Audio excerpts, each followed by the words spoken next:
Good evening, YouTubers, fellow reloaders, hobbyists, collectors, restorers, tinkerers, remodelers, whole bunch of rees. Tonight, we are going to, hopefully, we're not going to repair because I tried that. I did that off camera. We are going to unbox this, which is a new version of this. And this is my mechanical Mag-P from Bully Mag-P from SocalSW, www.SocalSW.com.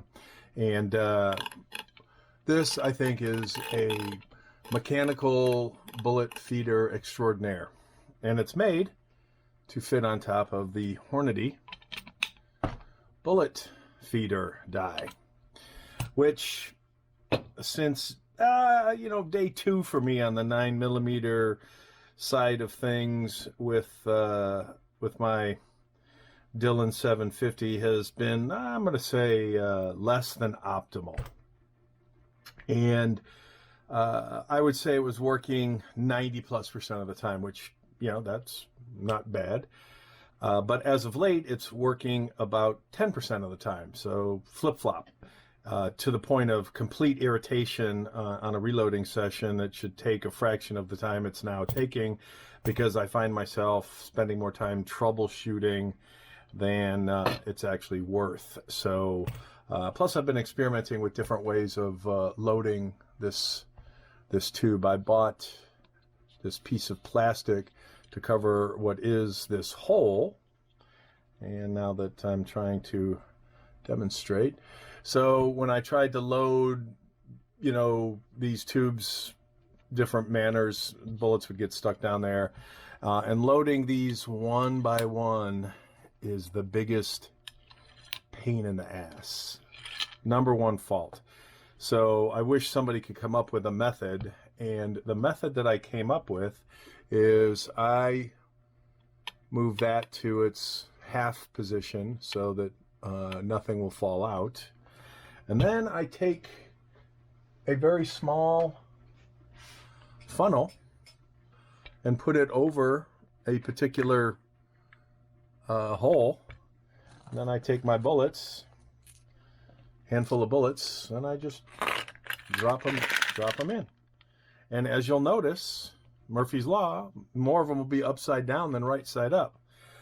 So the trade-off for me is, and to each their own, is handling the bullets. So when a 9mm round, let's see if I have an empty 9mm shell. So when a 9mm, wow, this is really dirty.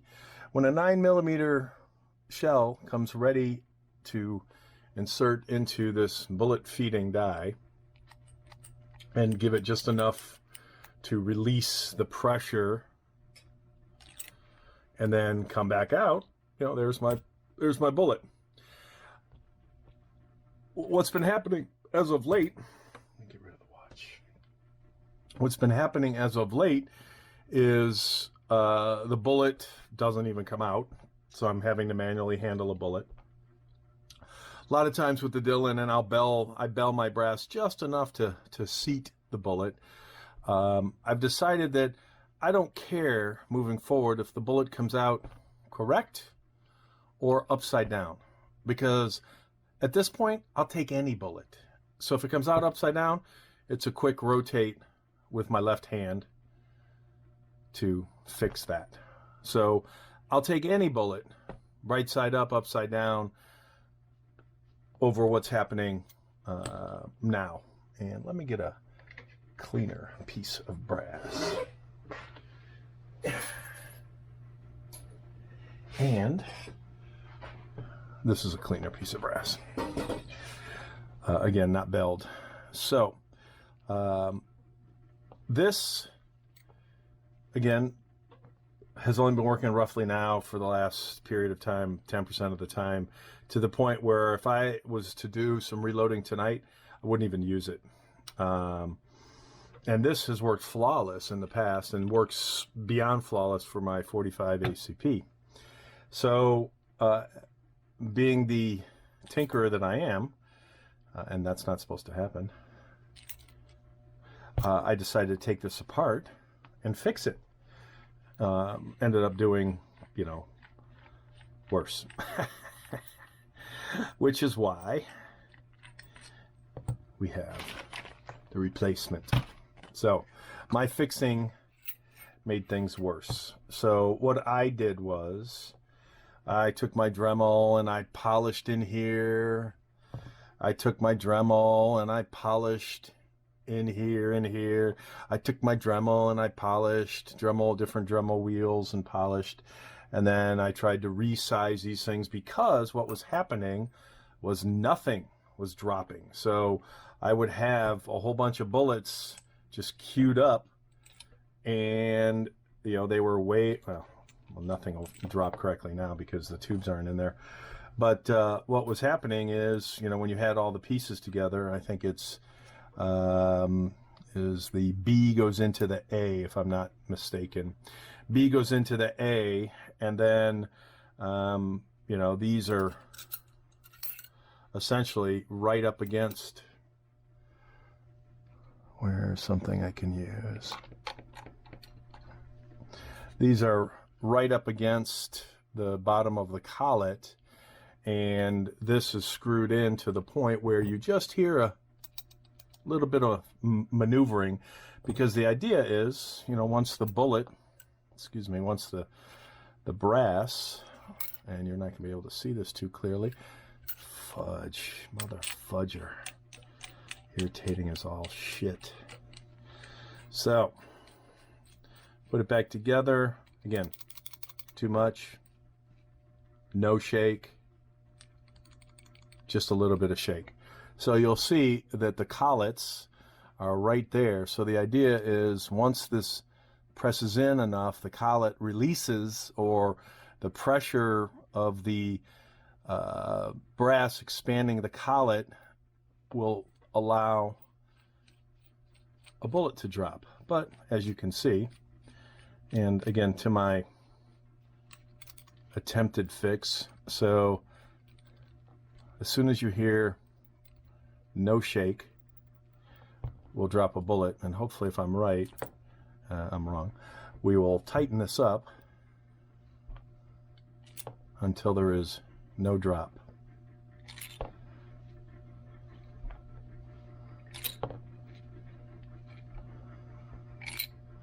No drop. So right now we have no drop. So in theory, we want to release this so that it's as loose as possible, or it's as least tight. How's that? There we go. So now we have a bullet dropping. Bullet dropping. So we need to tighten. No bullet drop. So in theory, when this brass is inserted a small amount of way, a bullet would drop. What's happening is it's way up in there and it's not dropping. And if you open this up just a little bit more to where a bullet drops, nothing works. So I overfixed it, which is another way of saying I broke it, or I made it worse. So in my limited engineering mind, I felt it was easier, faster, and more, another wonderful bag. I hate when stuff is shipped in bags, especially when you pay, you know, $10, $12 for shipping. It's like, what the fuck? I mean, really, what the fuck? Let's look at that. I fucking hate it when they do that shit. You know, you pay for shipping, ship it in a fucking box. I mean, really. I had a rant video that I decided not to publish because it was so bad of a rant.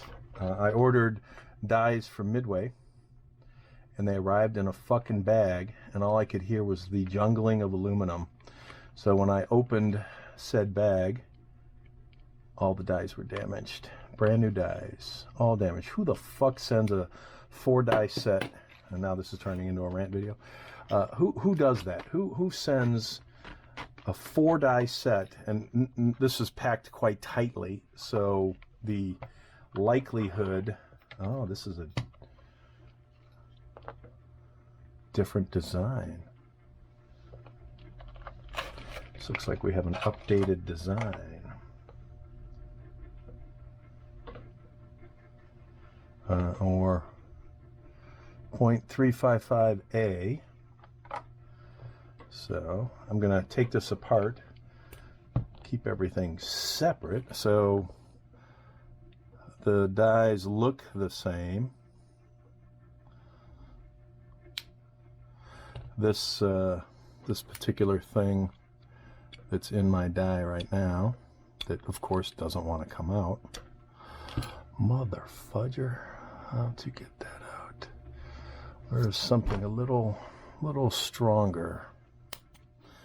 So what this is, I don't know if that's,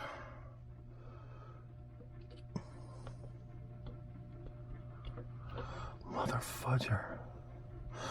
I get so irritated when stuff doesn't effing work the way it's supposed to. It's just irritating. All right, so there's a collar in here that goes with this. And that black little sleeve right there doesn't want to play nice right now, so we're not going to worry about it.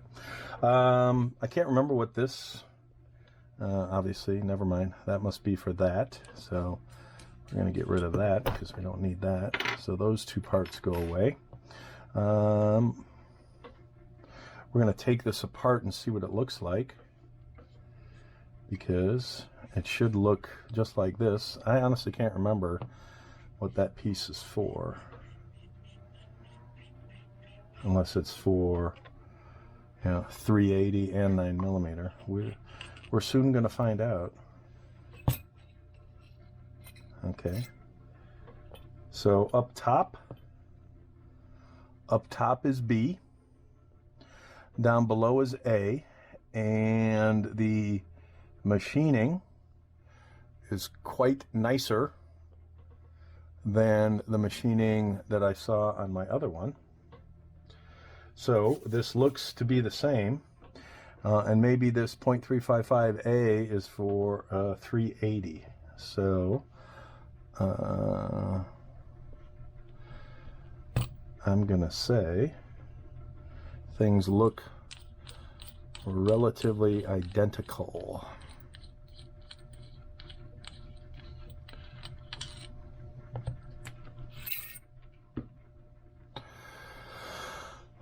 Yes, B goes into A, B goes into, oh, so, these different sizes? Nope. Okay, so this says 0.355A, this says 0.355B, this says 0.355B, and this says 0.355A. So, other than the size of the engraving, they look to be relatively identical. All right, instructions time. Setup.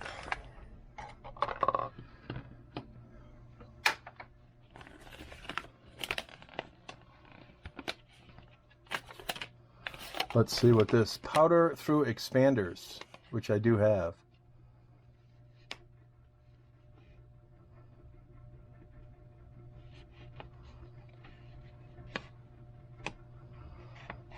Okay, reinstall the powder, blah, blah, blah. Okay, so please refer to step 6, case-activated powder drop adjustments in your case-activated power drop instruction manual. So I do have a PTX expander in my...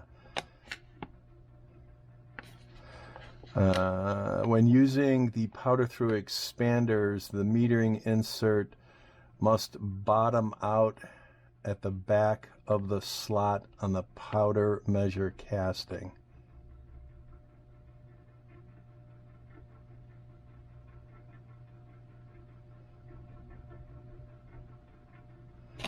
All right.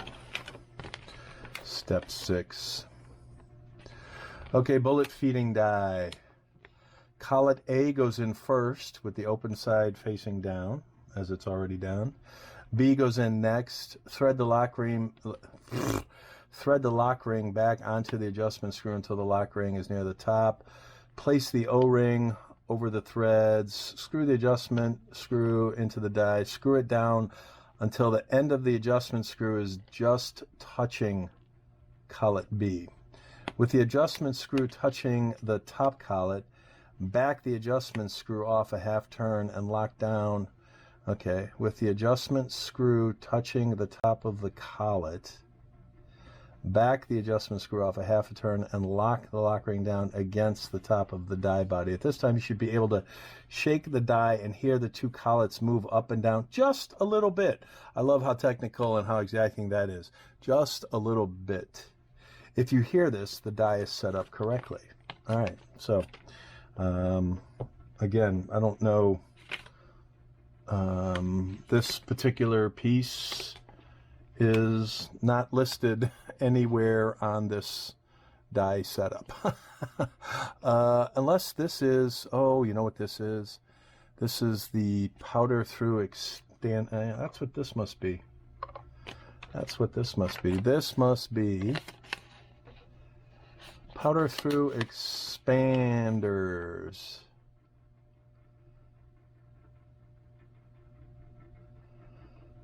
Reinstall the powder measure.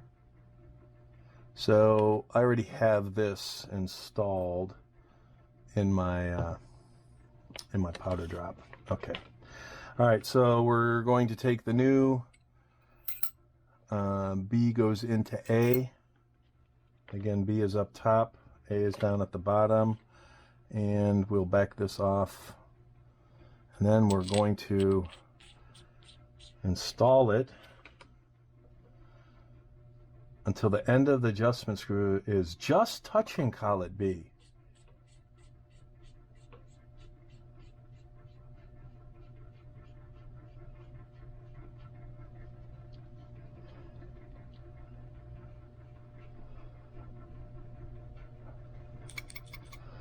Okay, so there's the just touching. Okay, I'm reading again. With the adjustment screw touching the top of the collet, back the adjustment screw a half a turn. At this time, okay, so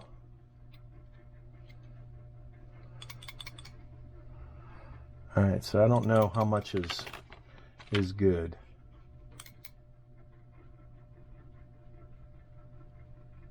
I'm trying to listen to, okay, so it's just touching. So it's just touching. Half a turn. All right, so let me find a mark somewhere on this. There, that's half a turn. All right, so now we're going to screw that down. All right. So, in theory,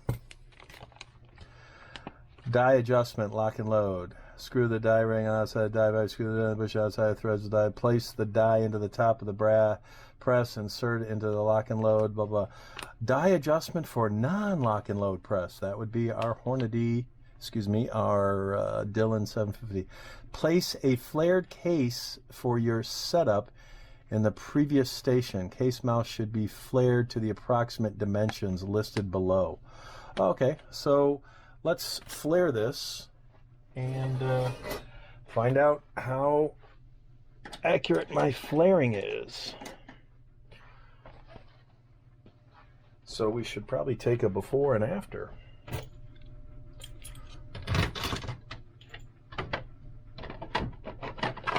I feel like a bank teller. Gotta have the keys, opening it up. All right.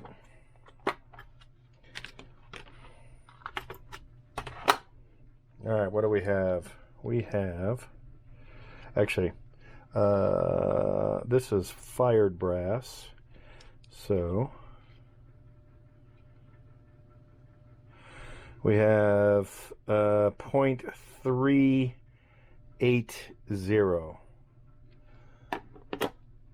and for 9mm, what do they want? 0.385. All right, so, oh, naturally, all right. Everything's in the way. I'll be back in a second. All right, so Murphy's Law. The camera is in the way, of course. So every time I go to adjust something on the press, we will go dark for a moment or so. Get some stuff out of the way. All right, so I took 2 casings and ran them through, and we're at roughly almost. We're at 0.384. So we're just a tad shy of the ideal belling of 0.385. Okay, so we're gonna run with that because that shouldn't. What do we have there? That shouldn't make a difference. Hopefully, famous last words. All right. Raise the ram to the top of the stroke. Screw the die body down until it touches the top of the case. Lower the ram to the bottom of the stroke.